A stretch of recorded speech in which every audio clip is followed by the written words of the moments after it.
If you're short and want to gain a few inches, you're in luck. Become an astronaut and feel taller. At least while you're in space. Japanese astronaut Norishige Kanai said Monday on Twitter that he is 3 inches taller since arriving at the International Space Station on December 19. Weightlessness has that effect. Without gravitational force compressing the spine, fluid between the discs fluctuates as they temporarily expand, like a coiled spring unspooled from the top. Good morning, everyone. Today I share some serious news. Since coming to space, I have grown 9 centimeters. This is the most I've grown in 3 weeks since junior high school, Kanai wrote. 3.5 inches is a notable height difference. NASA has said about 2 inches of growth is typical and expected in space. 9 centimeters is a lot, but it is possible, knowing that every human body is different, said Libby Jackson, a program manager for the United Kingdom Space Agency, the BBC reported. Humans on Earth regularly grow and shrink in a similar way every night, said J.D. Polk, NASA's chief health and medical officer. As you lie down, your spine decompresses by as much as half a centimeter. It compresses again while you are in a standing or sitting position. So the phenomenon is more earthbound than it would first seem.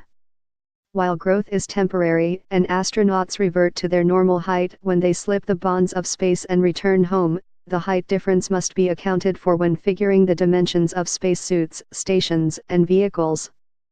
Space is at a premium in, well, space, with each inch scrutinized to pack in instruments, tools, plants, and insects for experiments and other essentials such as food and water. That means the living and working quarters are tight. On the Russian Soyuz TMA spacecraft, the vehicle used to get astronauts to and from the ISS, personnel are limited to 6 feet 3 inches so they can fit inside the seats.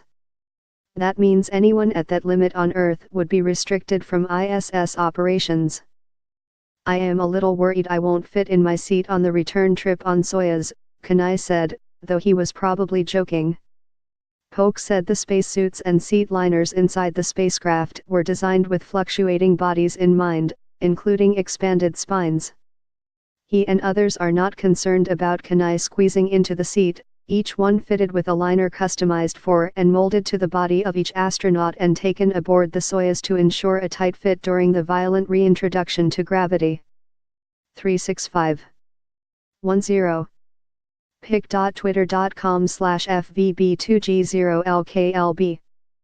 To help absorb the shock of landing, explosive charges fired and instantly pushed our seats forward so that our faces were very close to the instrument panel, astronaut Ron Garan wrote in October 2011, describing re-entry from the Soyuz vehicle. Once the vehicle re-enters Earth's atmosphere, astronauts are again compressed to their normal height, Polk said. Taller spacewalking hopefuls had their dreams dashed in earlier decades.